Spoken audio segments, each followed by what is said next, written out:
Hello students, आपका स्वागत है हमारे Satyapal top English idea channel पर। आज हम सीखेंगे पजेसिव प्रोनाउन क्या होते हैं, उनका प्रयोग कैसे किया जाता है और सरल एग्जाम्पल के साथ उन्हें कैसे याद रखें। वीडियो को अंत तक जरूर देखें क्योंकि आज के बाद पजेसिव प्रोनाउन कभी नहीं भूलेंगे। तो आइए अब शुरू करें। देखिए पजेसिव प्रोनाउन क्या होते हैं। यहाँ पर दो अंग्रेजी शब्द हैं, पहला प्रोनाउन और दूसरा पजेसिव यानी पजेसिव प्रोनाउन। अंग्रेजी ग्रामर के अनुसार वह अंग्रेजी शब्द जो नाउन के स्थान पर प्रयोग किया जाता है उसे प्रोनाउन कहते हैं। ये प्रोनाउन की परिभाषा है। अब देखिए पजेसिव का हिंदी अर्थ है मालिकाना यानी स्वामित्व। तो अब इसका मतलब यह हुआ कि जो प्रोनाउन चीजों यानी व्यक्ति, वस्तु, स्थान आदि पर मालिकाना हक या अधिकार, स्वामित्व यानी पजेशन बताने के लिए नाउन के स्थान पर प्रयोग किए जाते हैं उन्हें पजेसिव उन्हें पजेसिव प्रोनाउन कहते हैं।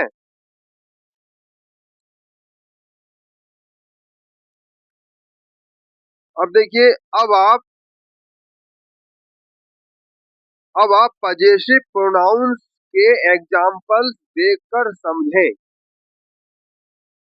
देखिए किसी ने मुझसे पूछा यानी किसी ने मुझसे पूछा कि whose bag is this या whose is this bag यानी यह बैग किसका है या यह किसका बैग है। ये मुझसे किसी ने पूछा। देखिए अगर इस बैग को मैं अपना बताऊं तो मैं कहूंगा या लिखूंगा this bag is mine, this bag is mine, यह बैग मेरा है। तो यहाँ पर यह माइन जो शब्द है, ये माइन जो शब्द है यह मेरे नाम के स्थान पर आया है। जो इस बैग पर मेरा पजेशन यानी मालिकाना हक या अधिकार या स्वामित्व बता रहा है। ऐसी दशा में मुझे अपना नाम बताना उचित नहीं होगा, इसलिए मैंने अपने नाम के स्थान पर पजेसिव प्रोनाउन का प्रयोग करके यह बताया है कि यह बैग मेरा है, यानी कि दिस बैग इज माइन, यह बैग मेरा है। तो ये माइन जो शब्द है ये पजेसिव प्रोनाउन हुआ क्योंकि ये मेरे नाम के स्थान पर आकर इस बैग पर मेरा मालिकाना हक बता रहा है। अब आगे देखिए,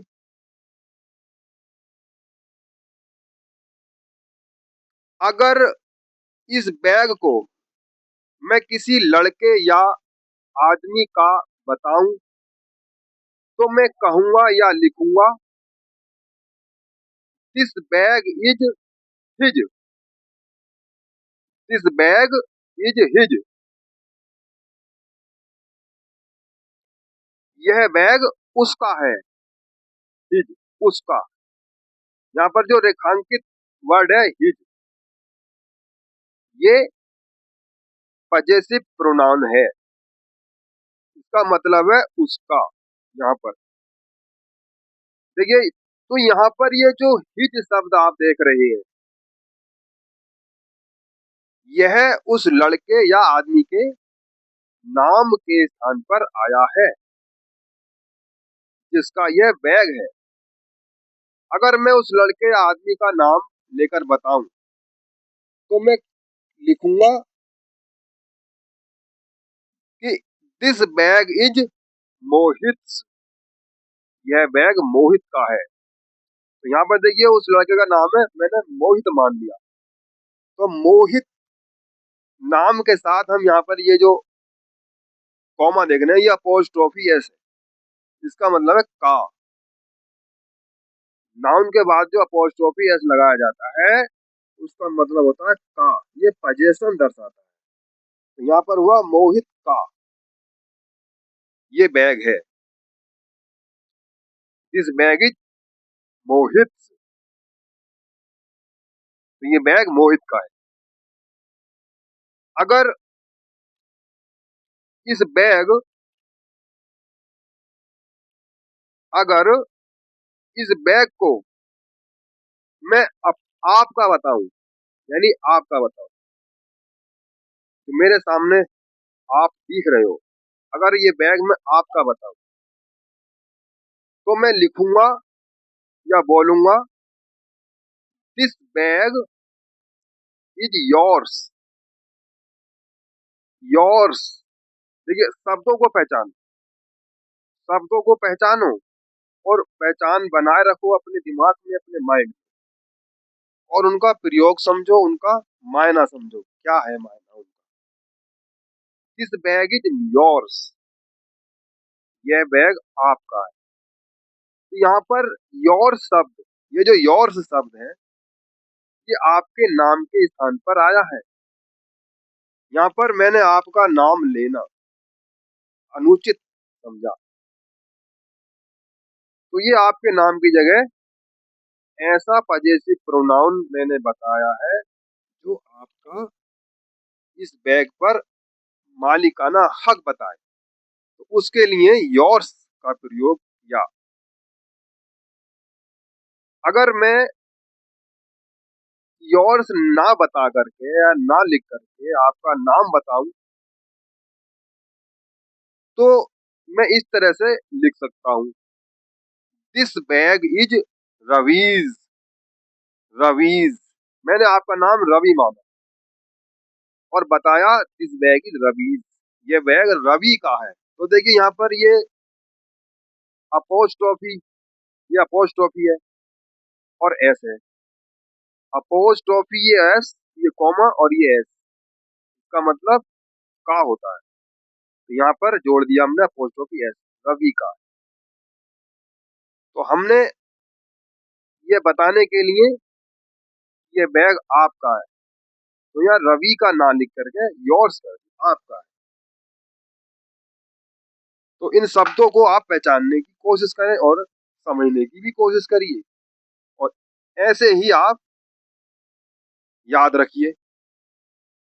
अब नंबर 4 में देखिए, अगर इस बैग को मैं किसी लड़की या औरत या महिला का बताऊं तो मैं उसके नाम की जगह लिखूंगा या बोलूंगा दिस बैग इज हर्स।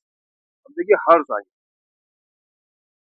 लड़के या आदमी के लिए होता है हिज, और लड़की या औरत या महिला के लिए आता है हर्ष, हर्ष। इस शब्दों का अंतर समझिए, शब्दों का स्वरूप समझिए, ये आपको ध्यान रखना है। तो यहाँ पर ये हुआ यह बैग उसका है, तो यहाँ पर मैंने उस लड़की या महिला का नाम लेना उचित नहीं माना, इसलिए उसके उनके नाम की जगह मैंने प्रोनाउन लिखा, ऐसा प्रोनाउन जो इस बैग पर उनका मालिकाना हक या अधिकार या कब्जा बताए। अगर मैं उसका नाम लेकर बताऊं तो मैं लिखूंगा दिस बैग इज मायाज, ये बैग माया का है। मतलब मैंने उस महिला लड़की का नाम माया मान लिया, तो मैं माया का नाम माया बोलूंगा, दिस बैग इज मायाज। अब देखिए यहाँ पे अपोस्ट्रोफी एस लगा दिया, का के लिए, माया का। तो इस तरह से देखिए आप शब्दों को समझिए और पहचान बनाए रखिए अपने दिमाग में, ये बैग माया का। इसी तरह कुछ अन्य पजेसिव प्रोनाउंस हैं, जैसे इट्स। तो ये इट्स जो है ये जानवरों के लिए और वस्तुओं के लिए आता है। जैसे देखिए द टेल, टेल होती है पूंछ, किसी जानवर की पूंछ। The tail is its. किसी ने मुझसे पूछा ये पूंछ किसकी है, किसी ने मुझसे पूछा ये पूंछ किसकी है, थोड़ी थोड़ी दिखाई दे रही, उसने मुझसे पूछ लिया ये पूंछ किसकी है, तो मैंने बताया it the tail is its, पूंछ उसकी है। वो नहीं समझ पाया तो मैंने फिर नाम लेकर बताया द टेल इज कैट्स, पूंछ बिल्ली की है। तो देखो कैट्स जानवर है, कैट्स नाम है उसका, और इस नाम के साथ अपोस्ट्रोफी एस लगाया, का के लिए या की के लिए। द टेल इज कैट्स, पूंछ बिल्ली की है। तो ये नाउन है और इस नाउन की जगह ये इट्स प्रोनाउन है, पजेसिव प्रोनाउन। अब अगला देखिए एक और, आवर्स। तो hours, this classroom is ours, ये पजेसिव प्रोनाउन है, इसका मतलब हमारी या हमारा। तो यहाँ पर इसका मतलब हुआ यह कक्षा, दिस क्लासरूम, ये कक्षा आवर्स, हमारी, यानी द क्लासरूम इज गर्ल्स। ये अब हमारी है किसकी है, ये नाउन की जगह है। अब नाउन क्या हो सकता है, जो कुछ भी हो सकता है। तो मैंने यहाँ पर गर्ल्स लिखा है और गर्ल्स के बाद अपोस्ट्रोफी लगाया, बस लड़कियों की है, दिस क्लासरूम इज गर्ल्स, यह कक्षा लड़कियों की है। तो गर्ल्स ये नाउन है और इस नाउन की जगह हमने पजेसिव प्रोनाउन लिखा है अवर्स। अब एक और एग्जांपल है, उसे भी देख लीजिए आप। दियर्स, दियर्स ये अधिक के लिए, एक से अधिक के लिए प्रयोग में लाया जाता है। जैसे देखिए these books are theirs, these books are theirs, ये बुक्स किताबें उनकी हैं। तो यहाँ पर दियर्स का मतलब हुआ उनकी, ये पजेशन बता रहा है, किसी चीज पर किसी का पजेशन यानी कि मालिकाना हक या मालिकाना अधिकार या उसका कब्जा, ये बता रहा है। और पजेशन बता रहा है ये किताबें किसकी है। यानी अब मैंने ये बताया कि ये किताबें किसकी है, तो जिसकी भी है उसका नाम तो मैंने बताया नहीं है, उसके नाम की जगह मैंने प्रोनाउन लिखा, ऐसा प्रोनाउन जो इन किताबों पर उनका मालिकाना हक या पोजीशन बताए। तो उसके लिए यहाँ पर मैंने लिखा है दियर्स। अगर मैं उनका नाम लेकर बताऊं तो मैं इस तरह से लिखूंगा, जैसे these books are children's, these books are children's, यानी ये किताबें, दीज ये बुक्स किताबें, चिल्ड्रंस बच्चों की है। तो चिल्ड्रंस देखो यहाँ पे अपोस्ट्रोफी है ऐसे का की, इसका मतलब का के की। तो अब ये नाउन है और ये इस नाउन के स्थान पर डियर्स, उनकी है, बच्चों की है, चिल्ड्रंस, ये किताबें बच्चों की है। अब देखिए यहाँ पर विशेष खास बात ये है, यहाँ पर महत्वपूर्ण या खास बात ये है कि पजेसिव प्रोनाउन के बाद नाउन नहीं आता, पजेसिव प्रोनाउन के बाद नाउन नहीं आता, इस बात को आप हमेशा याद रखिए। और हमेशा याद रखनी भी है, ये काम आएगी। जैसे देखिए, दिस इज माइन वॉच, यहाँ पर लिखा है दिस इज माइन वॉच। अब माइन का मतलब मेरी तो है, लेकिन यहाँ इस तरह से माइन का प्रयोग नहीं होगा, क्योंकि नियम ये है कि पजेसिव प्रोनाउन के बाद नाउन नहीं आता है, लेकिन यहाँ पर नाउन आया है, इसलिए ये गलत है। सही इस तरह से होगा, देखो दिस वॉच इज माइन, ये सही है, यह किताब मेरी है। अब हुआ देखो, ये पजेसिव प्रोनाउन के बाद नाउन नहीं आता है, इसलिए ये वाला सबसे सही है। इसी रूल को आप हमेशा याद रखें। अब भैया अंत में देखिए, अगर आपको पजेसिव प्रोनाउन आसानी से समझ में आए हो तो वीडियो को लाइक करें, चैनल को सब्सक्राइब करें भैया, और बेल आइकन जरूर प्रेस करें। मिलते हैं अगली इंग्लिश ग्रामर वीडियो में एक नए टॉपिक के साथ। तब तक के लिए अपना ख्याल रखें, स्वस्थ रखें, पढ़ाई में मन लगाकर पढ़ाई करें, फोकस बनाए रखें। सफलता एक दिन आपको जरूर मिलेगी। Thank you.